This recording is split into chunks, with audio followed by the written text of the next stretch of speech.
This is Nick. This is Jack. It's Wednesday, Ceviche Wednesday, July 5th, and today's pod is the best one yet. TBOI, it's a T-boy. Oh, you're looking fantastic over there, Jack. It's great to be back with you, Nick. Great to be back on the mics. This just feels so right. First story, what do we got on the show, man? For our first story, the most viral marketing campaign of the year has gone horribly right. It's the McDonald's Grimace shake, and this milkshake, it'll kill you. For our second story, it's Tesla. Tesla stock surged this week and brought every other electric car stock up with it. But here's the funny thing. The most important business at Tesla is not the Tesla car. And our third and final story, one of the biggest commercial real estate firms in the country just revealed something new. Here it is.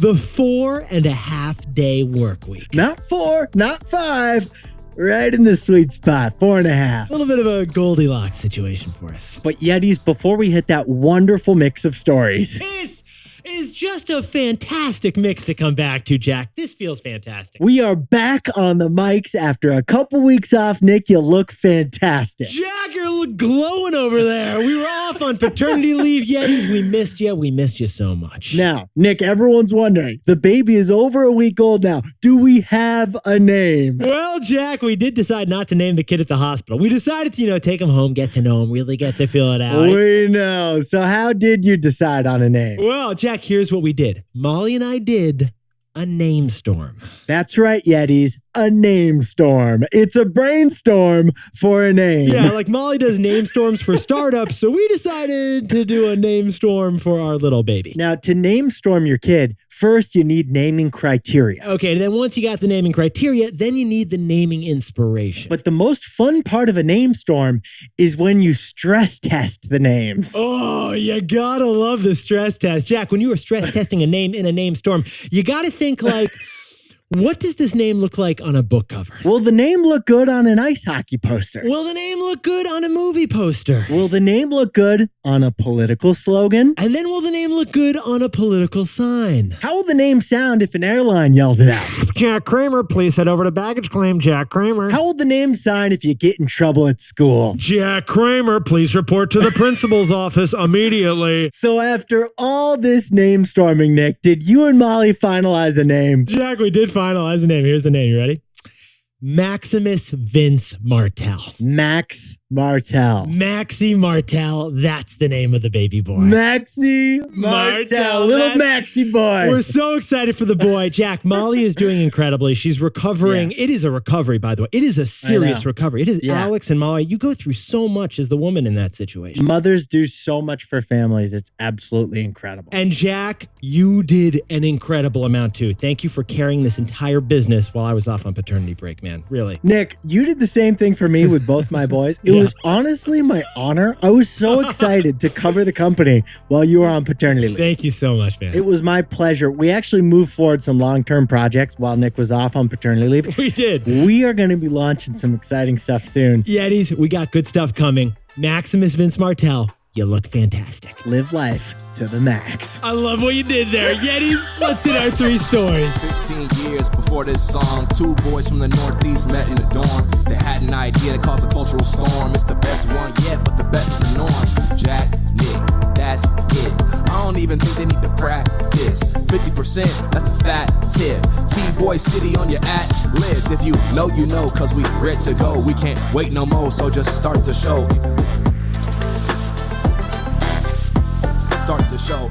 For our first story, the newest company to go viral isn't actually a new company. The company is McDonald's. McDonald's. It's the Grimace purple milkshake, and it shows the case for chaos. But Jack, before we jump into this T-Boy style, I just got to whip up some names for you over here. You ready for this, man? Go ahead. Okay. Ronald McDonald, the Hamburglar, Officer Big Mac. Don't forget about Mayor McCheese. Oh, Mayor McCheese, he gets me every time, man. Yet he's back in the 1970s. McDonald's basically tried to Disneyfy itself. McDonald's was like, hey, we don't want to just be fast food. Let's turn into a theme park at every location. And that's why we had the play place with the ball pit. and the Happy Meals with the toys. And that whole cast of characters who Jack and I just mentioned. Including Grimace. Grimace, Jack. Everyone's seen Grimace. Even if you don't recognize Grimace, you have felt Grimace. This is the purple blob mascot. He was actually originally an evil character who stole milkshakes from children. People say that he is shaped like a taste bud that happens to be a dark color purple. Allegedly. Yes, allegedly. But Grimace transformed over the years into a soft, good guy,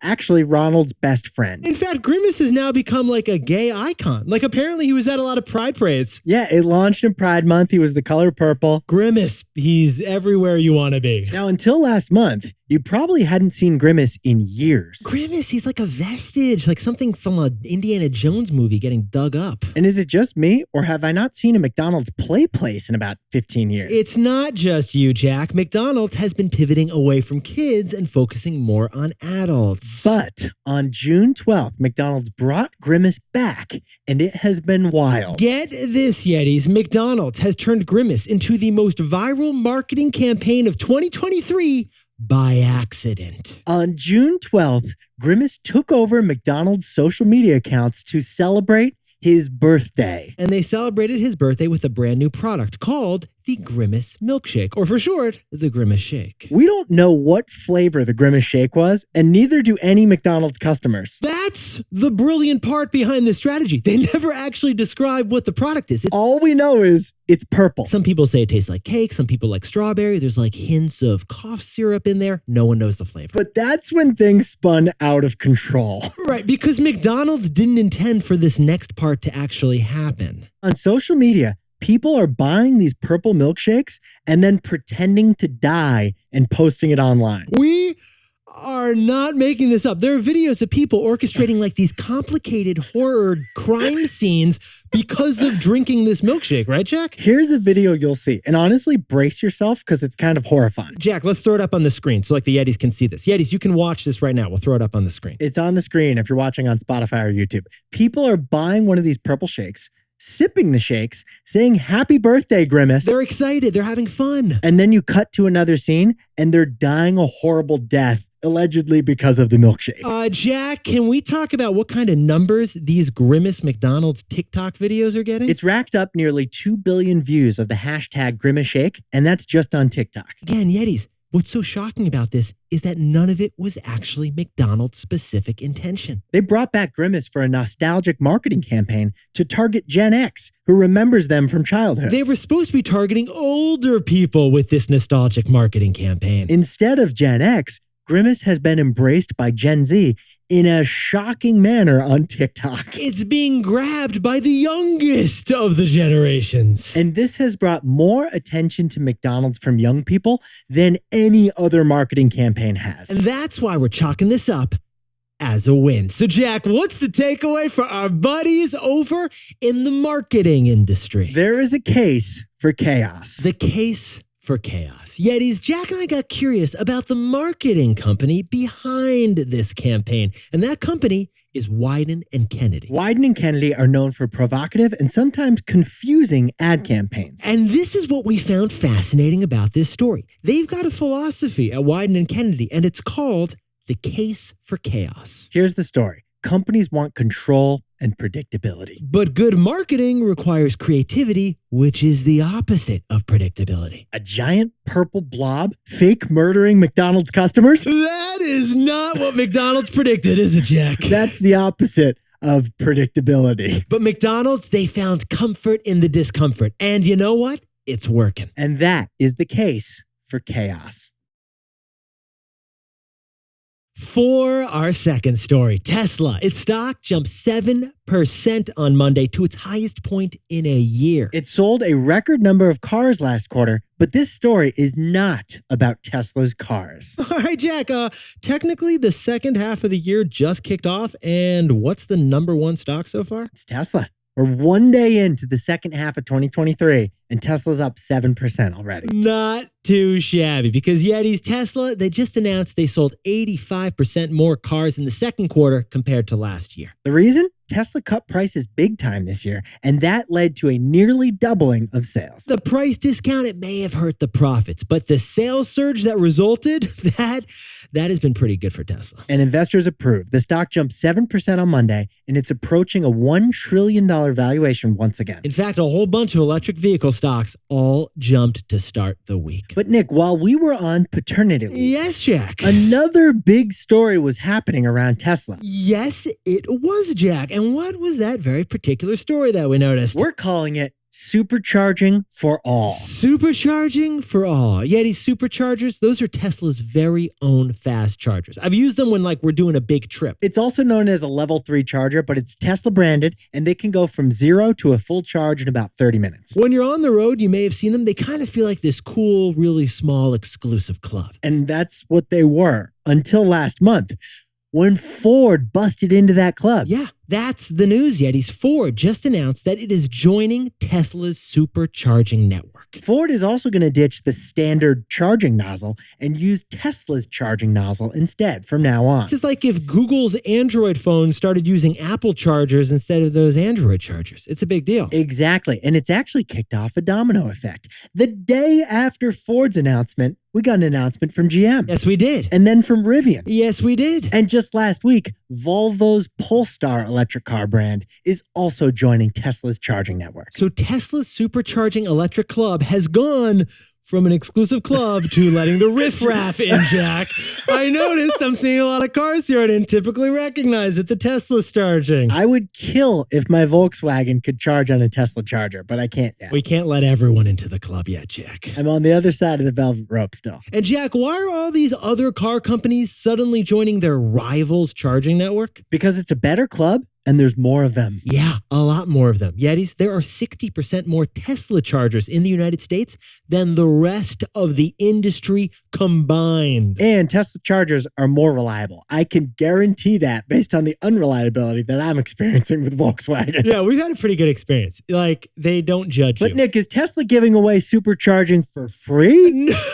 No, they are not, Jack. Tesla is not UNICEF. Last time we checked, Elon Musk doesn't donate to his competitors. Yetis, you can bet that every time an electric Ford pulls up to a Tesla station, Tesla is going to take a little cut. A little bit of money. So, Jack, what's the takeaway for our buddies over at Tesla? The gas station of the 21st century is Tesla. Yetis, every generation of the past century has visited gas stations. You had to. Yeah, it might be a Texaco, a Shell, a Citgo. They all offer the same thing. Gasoline, soda, and taquitos cooking on one of those weird grill thingies. But Yetis, this century, that's when electric vehicles are slowly taking over. So gas stations are slowly becoming charging stations. And Tesla already has the largest charging network on Earth. They've got 45,000 superchargers owned by Tesla. So when you ask why Tesla is worth more than the rest of the car industry combined, It's because its real value isn't in the cars, it's in its charging stations. Tesla isn't just a car company. What Tesla really is a branded network of 45,000 gas stations charging electric cars for all car brands. Tesla is becoming the gas station of the 21st century. And now a word from our sponsor, Athletic Greens. Yetis, AG1 is the daily foundational nutrition supplement that supports a whole body health. We spend time and money to protect and take care of our most valuable things. Oh, and Jack, what's basically the most important part of this podcast? Besides you, the microphone. It's the microphone. We need that microphone. Our microphones are so important, we wrap it up like it's a little baby. Well, Yetis, we tried AG1 because we want to protect our bodies too. I drink AG1 in the morning on the way to the studio. Because AG1, it makes us feel like we're taking care of our minds and our bodies and our health. And frankly, we definitely need all three of those things. AG1 is 75 high-quality vitamins, probiotics, and whole food-sourced ingredients in one tasty scoop. If you're looking for a simpler, effective investment for your health, try AG1. You'll get 5 free AG1 travel packs and a free 1-year supply of vitamin D with your first purchase. Go to drinkag1.com/tboy. That's drinkag1.com/TBOY. Check it out.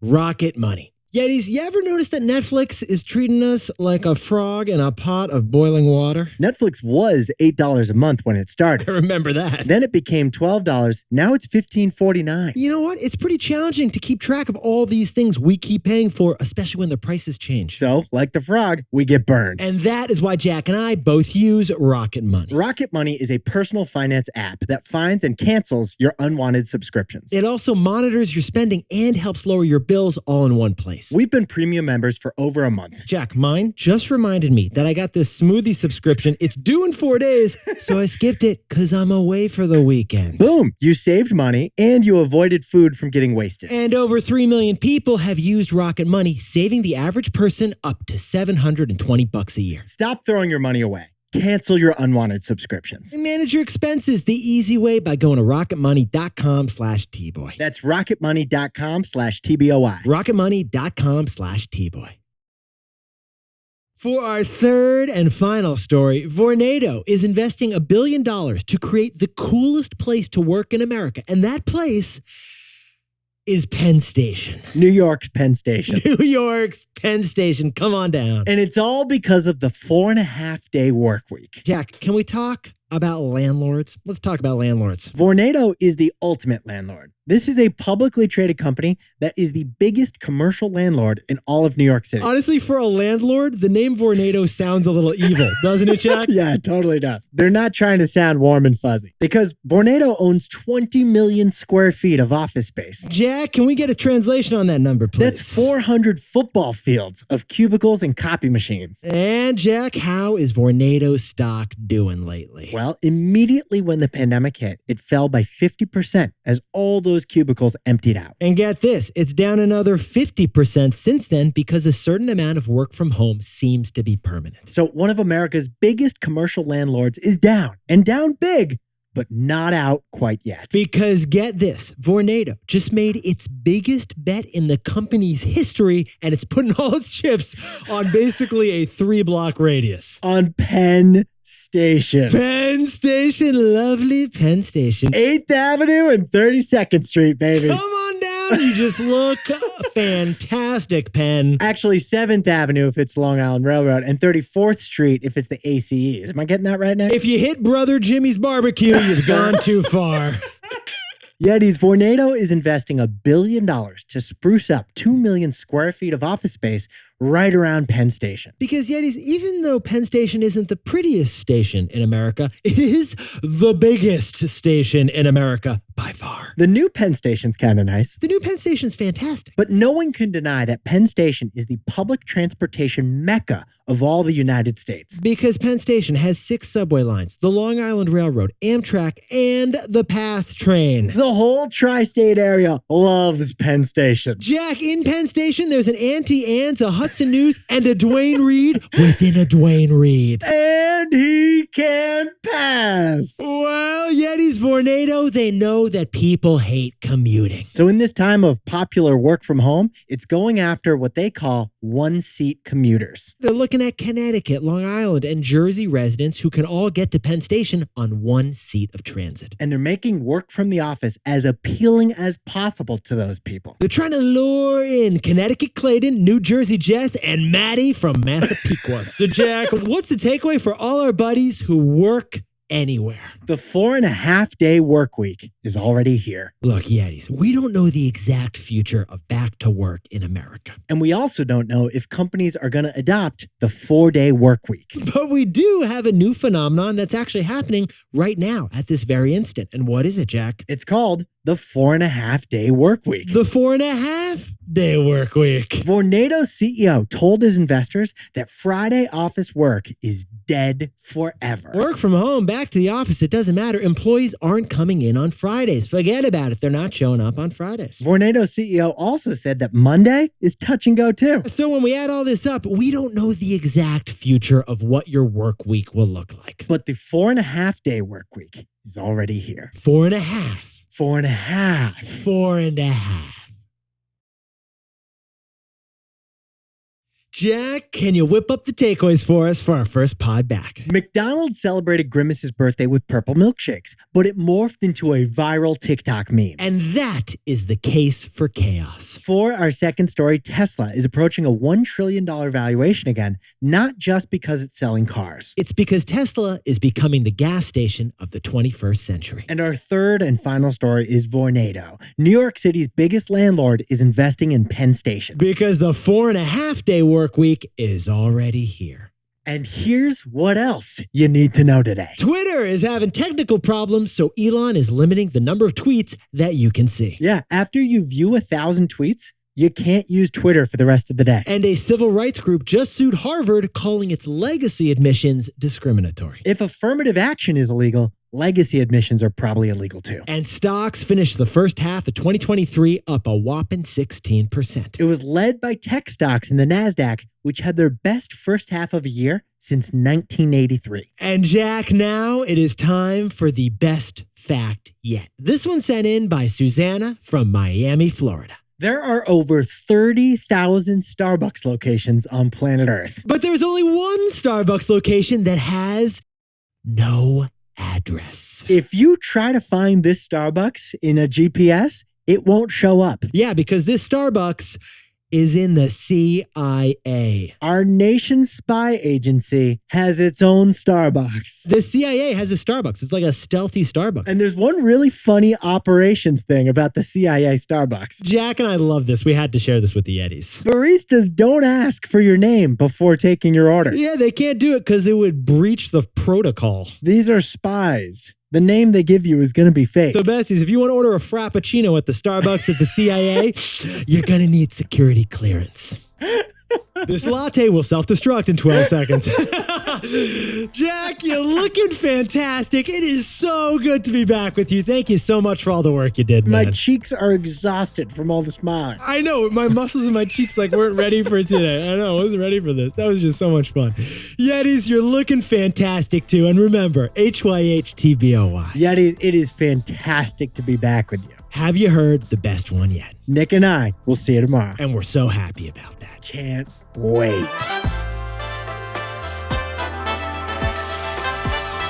And before we go, a happy birthday to Yeti Mariah Maples, who's turning 6 down in Jacksonville, Florida. And happy birthday to Britton Hughes in Greenville, South Carolina. And Renee Backer, happy birthday over in Leeuwarden in the Netherlands. And congratulations to Simon and Leah from Ireland, who just got engaged in beautiful France. And apparently they're celebrating by eating 1,000 croissants. No joke, 1,000 croissants. And a huge congratulations to Dave Meyer, who after 12 years is finally taking a sabbatical from his job over in Idaho. And congratulations to the legendary legal scholar Tuck Kramer and Adelaide, who have a new baby girl in Vermont. Halsey Bear is what she's known as, and she's fantastic. She's looking amazing. Congratulations, guys. And to anyone else celebrating something today, make it a T-ball. Celebrate the wins.